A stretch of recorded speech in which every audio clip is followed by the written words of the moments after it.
வருகிற 2026ஆம் ஆண்டு சட்டமன்ற தேர்தலை முன்னிட்டு பெரம்பூர் மேற்கு பகுதிக்கு உட்பட்ட 35வது மத்திய வட்டம் 36வது தெற்கு வட்ட கழகத்தின் சார்பில் வாக்கு பொறுப்பாளர்களுக்கான பூத் கமிட்டி ஆலோசனைக் கூட்டம் வியாசர்பாடி ஷர்மா நகரில் நடைபெற்றது. வட்டக்கழக செயலாளர் இரா ஜெய்பால் ராஜேந்திரன் ஏற்பாட்டிலும் வடசென்னை வடக்கு கிழக்கு மாவட்ட கழக செயலாளர் RS ராஜேஷ் தலைமையில் நடைபெற்றது. கூட்டத்திற்கு பகுதி செயலாளர் NM பாஸ்கர் முன்னிலை வகித்தார்.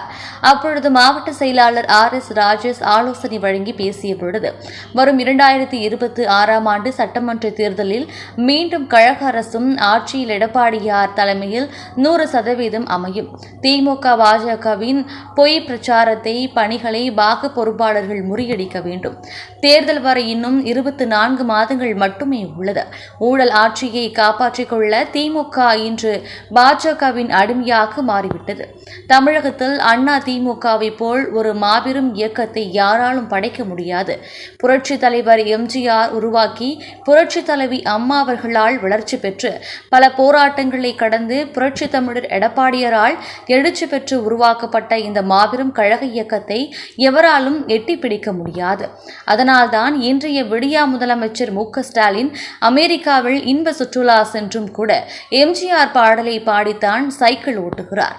விடியா ஆட்சியில் கடும் விலைவாசியை தொடர்ந்து ரேஷன் கடைகளில் பாமாயில் பருப்பு, சர்க்கரை பொருட்கள் கிடைக்காததால் மக்கள் அவதிப்பட்டு வருவதை அவர் கவலை கொள்ளவில்லை.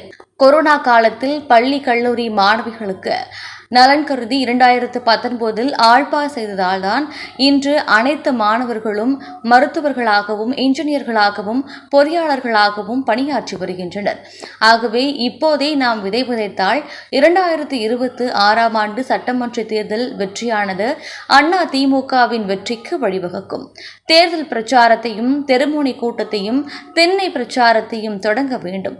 பூத் லெவல் பணிகளை மேம்படுத்த ஒவ்வொரு பாகத்திலும் கிளைக்கழக பொறுப்பாளர்கள் 9 பேர் உடனடியாக நியமிக்க வேண்டும் என இவ்வாறு அவர் தெரிவித்துள்ளார்.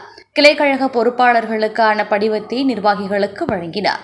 இதில் மாவட்ட அவைத்தலைவர் மா ஜெயபிரகாசம், வட்ட செயலாளர் PJ பாஸ்கர், பகுதி துணை செயலாளர் லயன் சண்முக விநாயகம், தகவல் தொழில்நுட்ப பிரிவு மாவட்ட செயலாளர் முகேஷ் மற்றும் பாக பொறுப்பாளர்கள் உள்ளிட்டோர் பலர் கலந்து கொண்டனர்.